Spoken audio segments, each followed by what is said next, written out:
Well, I would like to start my talk with actually two questions. And the first one is, how many people here actually eat pig meat? Please raise your hand. Oh, that's a lot. And how many people have actually seen a live pig producing this meat in the last year? In the Netherlands, where I come from, you actually never see a pig, which is really strange, because on a population of 16 million people, we have 12 million pigs. And, well, of course, the Dutch can't eat all these pigs. They eat about 1/3, and the rest is exported to all kinds of countries in Europe and the rest of the world. A lot goes to the UK, Germany. And what I was curious about, because historically the whole pig would be used up until the last bit, so nothing would be wasted. And I was curious to find out if this was actually still the case. And I spent about 3 years researching, and I followed this one pig with number 05049 all the way up until the end, to what products it's made of. And in these years, I met all kinds of people, like, for instance, farmers and butchers, which seems logical.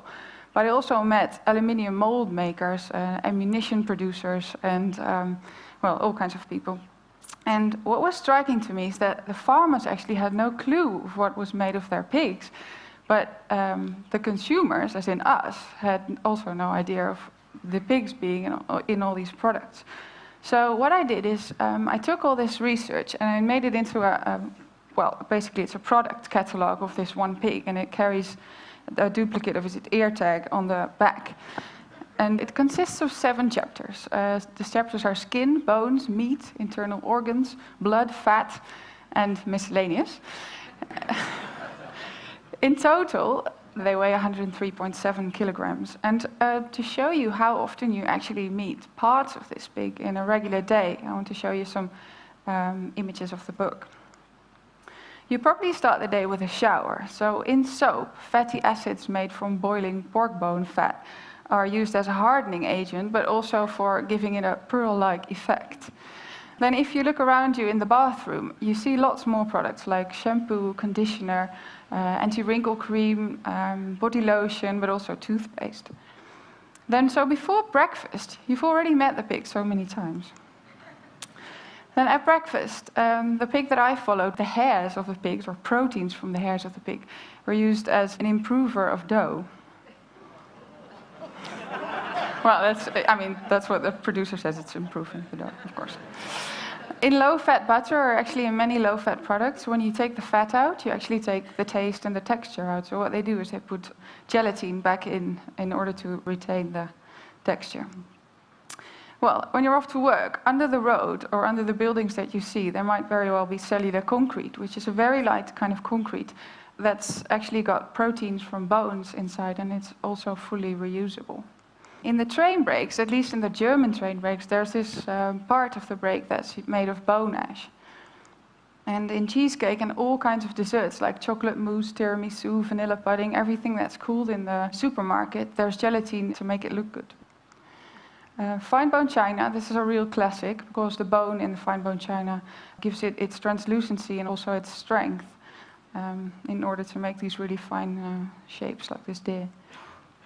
In interior decorating, the pig's actually quite there. It's used in paint for the texture, but also for the glossiness. In sandpaper, bone glue is actually the glue between the sand and the paper. And then in paintbrushes, hairs are used because apparently they're very suitable for making paintbrushes because of their hard-wearing nature. I was not planning on showing you any meat, because of course half the book's meat, and you probably all know what meats they are. But I didn't want you to miss out on this one, because this, well, it's called portion-controlled meat cut. And this is actually sold in the frozen area of the supermarket. And what it is, it's actually steak. So this is sold as cow. But what happens when you slaughter a cow, at least in the industrial, well, factory farming, they have all these little bits of steak left that they can't actually sell as steak. So what they do is they glue them all together with fibrin from pig blood into this really large sausage, then freeze the sausage, cut it in little slices, and sell those as steak again. And this also actually happens with tuna and scallops.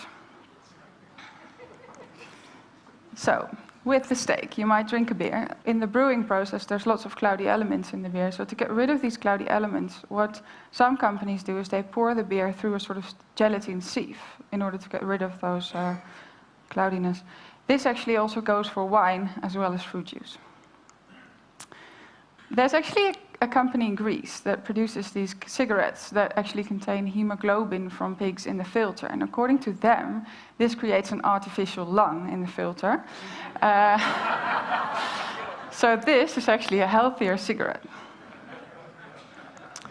Injectable collagen. Since the 70s, collagen from pigs has been used for injecting into wrinkles. And the reason for this is that pigs are actually quite close to human beings, so the collagen is as well.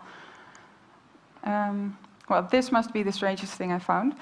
This is a bullet coming from a very large ammunition company in the United States. And while I was making the book, I contacted all the producers of products because I wanted them to send me the real samples and the real specimens. So I sent this company an email saying, "Hello, I'm Christine, I'm doing this research, and can you send me a bullet?" And, well, I didn't expect them to even answer my email, but they answered, and they said, "Well, thank you for your email, what an interesting story. Are you in any way related to the Dutch government?" I thought that was really weird, as if the Dutch government sends emails to one here.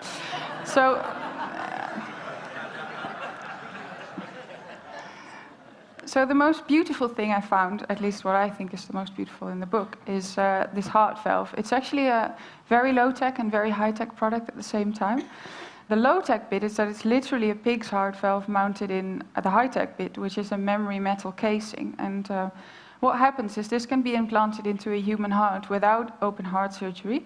And once it's in the right spot, they remove the outer shell, and the heart valves, well, it gets this shape. And at that moment, it starts beating instantly. It's really sort of a magical moment.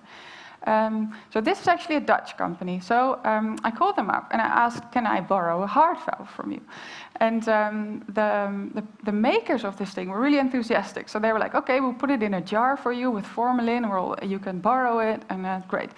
And then I didn't hear from them for weeks. So I called and I asked, what's going on with the heart valve? And then they said, "Well, the director of the company decided not to borrow you this heart valve because he doesn't want his product to be associated with pigs."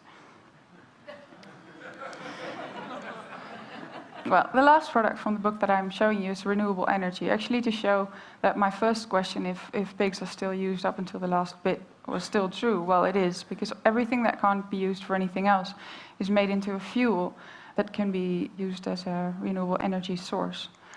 In total, I found 185 products.